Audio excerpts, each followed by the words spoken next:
नई रोशनी आई है, मुसलमान हमारा भाई है, नई रोशनी आई है, मुस्लिम हमारा भाई है। ओबीसी की जो बात करेगा वही देश पर राज करेगा। बहुजन मुक्ति पार्टी जिंदाबाद जिंदाबाद। साथियों, हमारे बहुजन मुक्ति पार्टी के राष्ट्रीय कार्यकारी अध्यक्ष माननीय प्रवीण प्रताप सिंह जनता को संबोधित करेंगे और ज्यादा से ज्यादा लोग इनकी बात को समझे और पर्चा हम लोग बांट रहे हैं उसको पढ़े। धन्यवाद संचालक महोदय।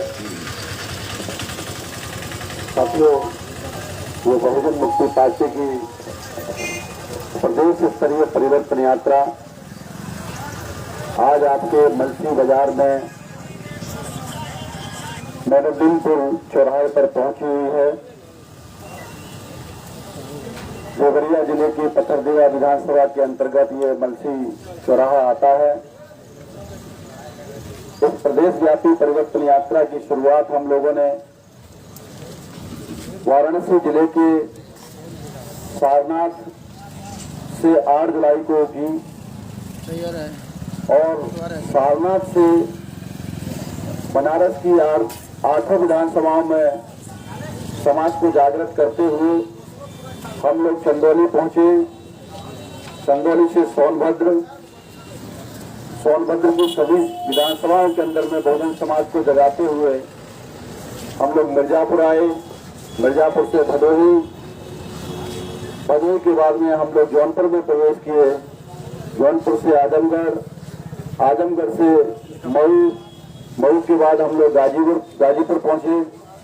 गाजीपुर के बाद में बलिया के बाद में हम लोग लगातार फिर आपके इस देवरिया में प्रवेश किए और देवरिया में आज हम लोगों को चौथा दिन है। तो लगातार ये कार्यक्रम हम लोग अलग अलग विधानसभाओं में अलग अलग चट्टी चौराहों पर अपने मूल निवासी ये देश के जो बाशिंदे लोग हैं, अनुसूचित जाति जनजाति अन्य पिछड़ा वर्ग और इनसे जो धर्म परिवर्तित मुस्लिम सिख ईसाई बौद्धिस्ट लोग हैं, जो समानता के धर्म को मानने वाले लोग हैं, ऐसे समानतावादी लोगों को भी हम जागृत करते हुए जगाते हुए इस परिवर्तन यात्रा को आगे उत्तर प्रदेश के 75 जिलों के 403 विधानसभाओं में लेकर के जाने वाले हैं। आज ये 70वीं विधानसभा का कार्यक्रम चल रहा है। 70 विधानसभा पथरदेवा को मिलाकर के अभी तक हो चुकी हैं। 403 विधानसभाओं में हमको पहुंचना है। 8 जुलाई से लेकर के 31 जनवरी 2022 तक ये परिवर्तन यात्रा इस भारतीय जनता पार्टी के आतंक को समाप्त करने के लिए, मूल निवासी बहुजन समाज के लोगों को आजाद करने के लिए, इनकी गुलामी से मुक्ति दिलाने के लिए ये बहुजन मुक्ति पार्टी की परिवर्तन यात्रा निकाली गई है। दोस्तों, ये देश के अंदर में योगी मोदी की डबल इंजन की सरकार है और इनके दोनों इंजन फेल हो चुके हैं। अगर मुसलमान कोई आवाज उठाते हैं तो आतंकवादी के नाम पर उनको जेलों में डाला जाता है।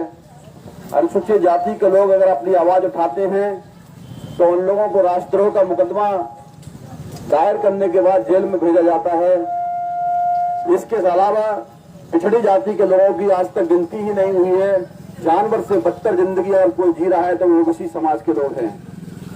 ये सारा खेल कांग्रेस और बीजेपी के लोगों ने मिलकर के, जो ऊंची जाति के लोगों की पार्टियां हैं, उन्होंने बाकायदा पूरे देश और प्रदेश के अंदर में प्लानिंग के तहत योजनाबद्ध तरीके से देश के मूल निवासियों को गुलाम बनाने का षड्यंत्र पिछले 70-75 सालों से किया हुआ है। अपने मौलिक अधिकारों को समाप्त करने के लिए ये दुश्मनों की शासक जातियों की पार्टियां काम करती हैं। जाने अनजाने में हर 5 साल में हम इन लोगों को चुन करके भेजते हैं और वही हमारे लिए सत्यानाश का कारण बनती हैं। आज की तारीख में सच्चर कमीशन की रिपोर्ट है मुसलमानों की, जो 2007 में खुद सोनिया गांधी ने ये कमीशन बनाया था। उसका चेयरमैन कि मुसलमानों के हालात कैसे हैं आज की तारीख में राजेंद्र सिंह सच्चर नाम के व्यक्ति को बनाया था और 2007 में उसकी कमेटी का रिपोर्ट आया और उसमें उन्होंने कहा कि मुसलमानों की जो हालात और परिस्थितियां हैं वो अनुसूचित जाति से लोगों से भी बदतर हैं। ये कमीशन कांग्रेस ने क्यों बनाया? क्योंकि भारतीय जनता पार्टी के लोग अक्सर ये कांग्रेस पर आरोप लगाया करते थे कि मुसलमानों को कांग्रेस पार्टी फायदा पहुंचाती है, उनका तुष्टीकरण करती है। तो इस बात को सोनिया गांधी को सुनने के बाद बहुत गुस्सा आया और उन्होंने भाजपा और आरएसएस के लोगों को जवाब देने के लिए कहा कि खबरदार, हम लोगों को मुसलमानों को फायदा पहुंचाने वाली पार्टी कहा तो, क्योंकि तुम्हारी जो पैदाइश है वो हम कांग्रेसियों की वजह से है, क्योंकि कांग्रेस पार्टी ने ही आरएसएस को जन्म देने का काम किया। आरएसएस ने भारतीय जनता पार्टी बनाई, कांग्रेस की नतनी है बीजेपी। हमारे लोग, भोले शंकर लोग समझ नहीं पाते हैं। इस बात को आप लोगों को समझना होगा। ये चोर मौसेरे भाई हैं और दोनों मिलकर के एक धर्मनिरपेक्षता की बात करता है, सेकुलरिज्म की बात करती है कांग्रेस पार्टी, और दूसरी कट्टर हिंदुत्व की बात करती है।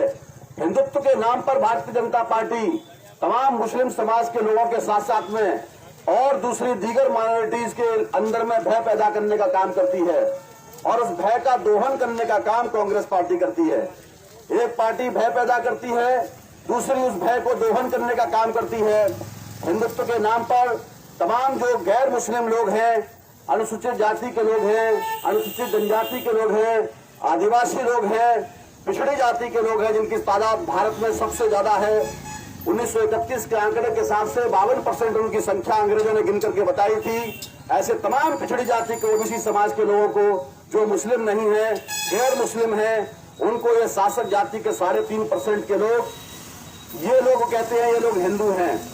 हिंदू के नाम पर हमारा सारा का सारा वोट उन जालिमों के खाते में जमा हो जाता है। वो जालिम की पार्टी कौन है? कांग्रेस पार्टी जालिमों की 1 नंबर की पार्टी है।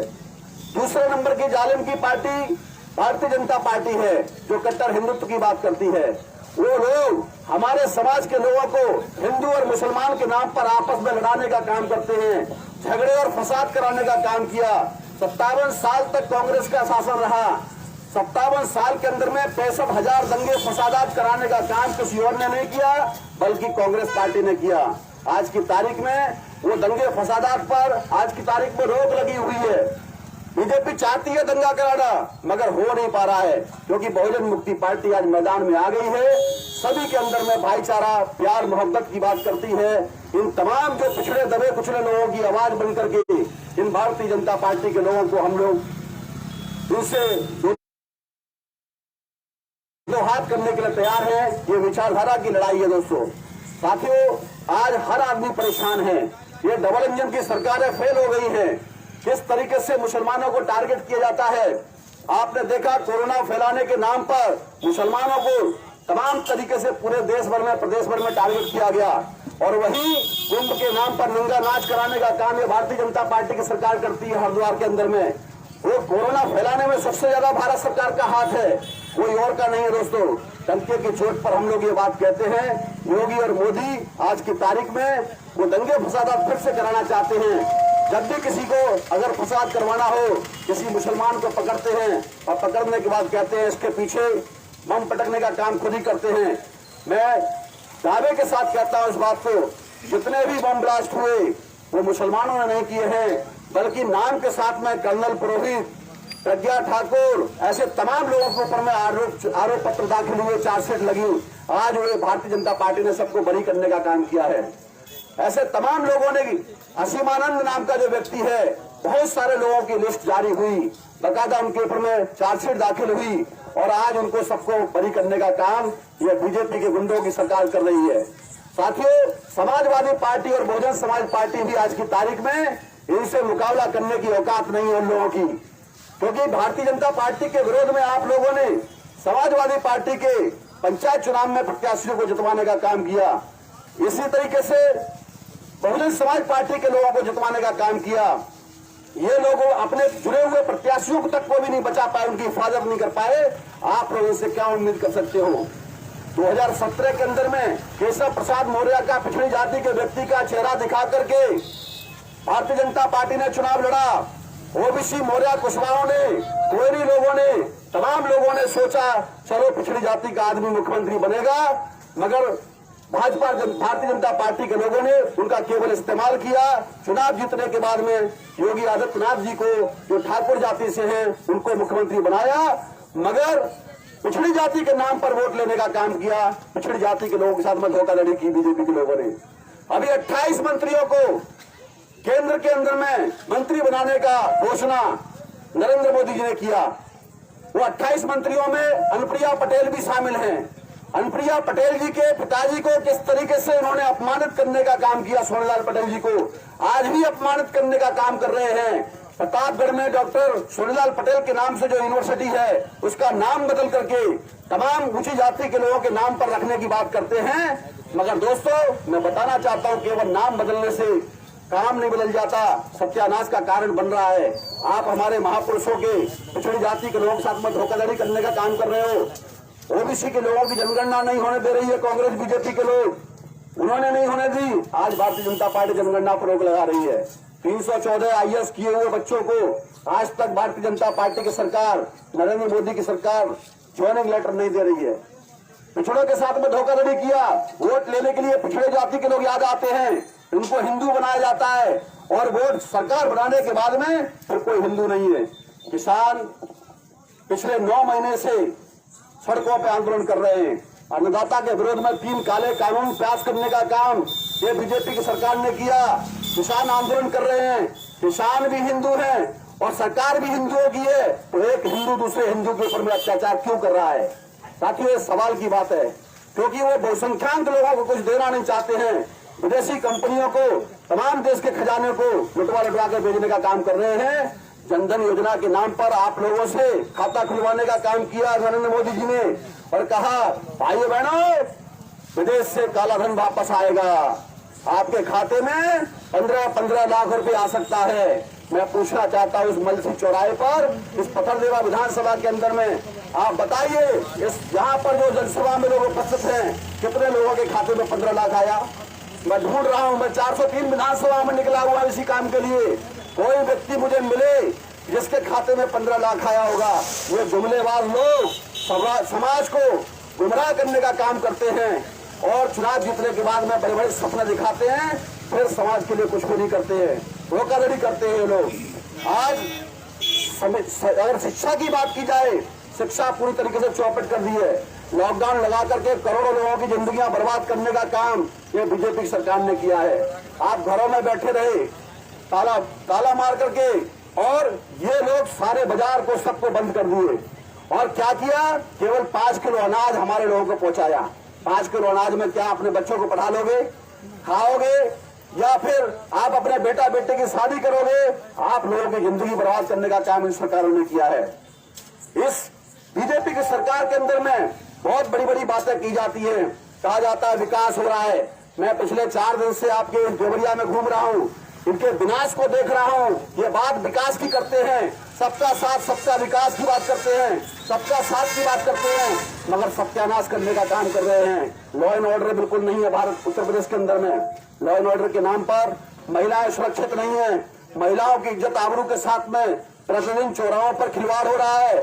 मनीषा वाल्मीकि एक लड़की थी जो सफाई कर्मी जाति से थी, हाथरस की उस मनीषा वाल्मीकि के साथ में मुख्यमंत्री के जाति के गुंडों ने, 4 अपराधियों ने, 4 बलात्कारियों ने एक साथ गैंगरेप किया। मुख्यमंत्री ने उसको बचाने के लिए एड़ी चोटी का जेल लगाया, मगर उसको न्याय नहीं मिला। वो लड़की, उसकी मौत हो गई, उसकी जबान काट दी गई इस लोकतंत्र के अंदर में भी। साथियों, ऐसे ही बीजेपी के विधायक जो कुलदीप सिंह सेंगर है उन्नाव के अंदर में, आज तक उसको फांसी नहीं हुई। मगर प्रधानमंत्री कहते हैं भाइयों बहनों, रेप बलात्कार पहले भी हुआ करते थे, मगर जब से बीजेपी की सरकार बनी है तब से हमने बलात्कारियों को फांसी के फंदे पर झुलाने का काम किया। मैं प्रधानमंत्री जी से पूछना चाहता हूं, आपके पत्थरदेवा विधानसभा क्षेत्र से अंदर से जनता जानना चाहती है, बताइए प्रधानमंत्री जी, कुलदीप सिंह सेंगर को कौन से दिन फांसी लगाई? बताइए। वो मुख्यमंत्री के जाति के 4 बलात्कारियों को, हाथरस की बहन मनीषा वाल्मीकि के साथ में जिन्होंने बलात्कार किया था, कौन सी तारीख को फांसी के फंदे पर आपने झुलाने का काम किया? आप 3 दिन के अंदर, 5 दिन के अंदर, 7 दिन के अंदर में, 15 दिन के अंदर में फांसी की बात करते हो। आज तक एक कोई फांसी नहीं हुई। बताइए, आपका इस कमिश्नरी के अंदर में गोरखपुर है, गोरखपुर के अंदर में वो जो भारती नाम की लड़की थी, प्रियंका भारती, आपके विश्वविद्यालय के प्रांगण में उसकी हत्या हुई, बलात्कार हुआ और ये पोस्टमार्टम रिपोर्ट में साबित हो गया। साथियों, उसके लिए हम लोगों ने देशव्यापी स्तर पर ये बहुजन मुक्ति पार्टी ने धरना प्रदर्शन किया। उसको न्याय दिलाने के लिए हम लोग आज भी मैदान में हैं। ये जंगल राज, ये गुंडे मवालियों का राज स्थापित हो चुका है आज की तारीख में। कोई पार्टी, समाजवादी पार्टी हो या बहुजन समाज पार्टी हो, आपकी आवाज बनने के लिए तैयार नहीं है। डंके की चोट पर केवल मात्र बहुजन मुक्ति पार्टी ही आपकी लड़ाई मैदान में आके लड़ रही है। आप लोग इस पार्टी को मजबूत बनाएं, आने वाले 2022 के विधानसभा चुनाव में अपनी सरकार बनाएं। ये अनुसूचित जाति, जनजाति, पिछड़े वर्ग और इनसे जो धर्म परिवर्तित मुसलमान लोग हैं, सिख बुद्धिस्ट लोग हैं, सबके अंदर में जो खाई बनी हुई है, उस खाई को पाटने के लिए इन तमाम लोगों को आपस में प्रेम और मोहब्बत का सबक सिखाते हुए उनको आगे बढ़ने के लिए, एकजुट करने के लिए ये पार्टी आज मैदान में है। ये आपकी अपनी पार्टी है, जनता के द्वारा, जनता के लिए बनाई गई पार्टी है। आप इसमें बढ़ चढ़ करके भाग लेंगे और इसको मजबूत बनाने के लिए अपनी ताकत देंगे। इसी उम्मीद के साथ में मैं अपनी बात को रोकता हूँ। आपने ध्यान से सुना, इसके लिए बहुत बहुत धन्यवाद, आभार। ये पार्टी को आगे बढ़ाने के लिए मैं आप सभी साथियों से अपील करना चाहता हूँ। दोस्तों, अपील करना चाहता हूँ मैं आप लोगों से, ये कोई उद्योगपति पूंजीपति के खर्चे पर चलने वाली यात्रा नहीं है। ये परिवर्तन यात्रा इस समाज के साधनों से चलने वाली यात्रा है। ये समाज के बलबूते पर समाज के लोग ही इस यात्रा में चलने वाले लोगों के लिए खाने पीने की व्यवस्था करते हैं, उसको रुकवाने की व्यवस्था करते हैं, इन गाड़ियों में तेल पानी भराने की व्यवस्था करते हैं। ये कोई नरेंद्र मोदी का या अडानी का चार्टर्ड प्लान नहीं है कि नरेंद्र मोदी आएंगे और आने के बाद में आप लोगों के लिए सारी व्यवस्था, मतलब नरेंद्र मोदी को चार्टर्ड प्लान में घुमाएंगे और जीतने के बाद में नरेंद्र मोदी जनता के लिए काम नहीं करते हैं, बल्कि उसी अडानी के नाम पे काम करते हैं, उनके गुलाम बन के रह गए हैं। साथियों, ये समाज के साधनों से, समाज के सारे पर काम करने वाली पार्टी है। इस पार्टी को आप लोग मजबूत बनाएं, तन मन और धन के साथ में। जो भी लोगों को लगता है कि ये पार्टी की मदद करनी चाहिए, आप लोग इसमें मदद करें। जो भी 100, 200, 500, 1000, 2000, 5000 जितना आप करने में सक्षम हैं, उतना मदद करने के लिए आप लोग खुले दिल से यहाँ पर आमंत्रित हैं। आप आए, इसको मजबूत बनाएंगे। इसी के साथ मैं अपनी बात को रोकता हूँ। आपने ध्यान से सुना, इसके लिए धन्यवाद। जय मूलवासी, जय भारत। बहुजन मुक्ति पार्टी जिंदाबाद, जिंदाबाद। नई रोशनी आई है, नई रोशनी आई है, बहुजन निकला मकानों से, वोट हमारा, वोट हमारा, राज तुम्हारा, वोट हमारा, ईवीएम तुम्हारा, नहीं चलेगा, नहीं चलेगा, किसान विरोधी है सरकार, नहीं चलेगी, नहीं चलेगी, छात्र विरोधी है सरकार, नहीं चलेगी, नहीं चलेगी, किसान विरोधी है सरकार, नहीं चलेगी, नहीं चलेगी, मुस्लिम विरोधी है सरकार। नहीं चलेगी, नहीं चलेगी। देखिए साथियों, पथरदेवा विधानसभा में सहदेव जी ने 100 रुपये का ये प्रदेश व्यापी आंदोलन बहुजन समाज की लड़ाई के लिए जन निर्माण निधि में दे रहे। साथियों, 85% की लड़ाई है।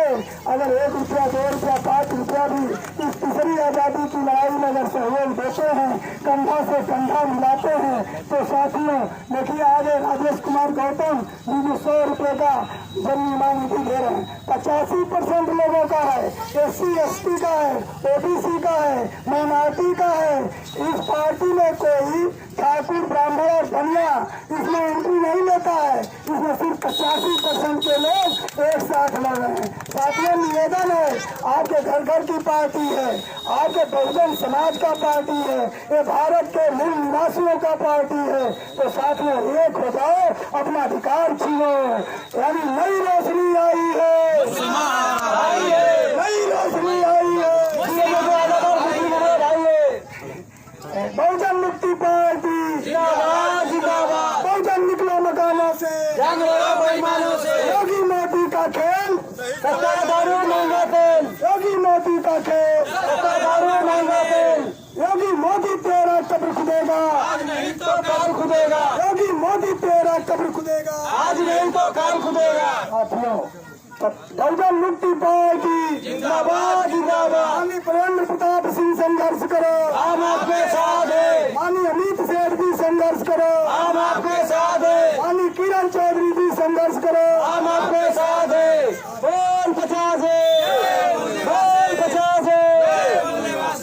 साथियों, बहुजन मुक्ति पार्टी की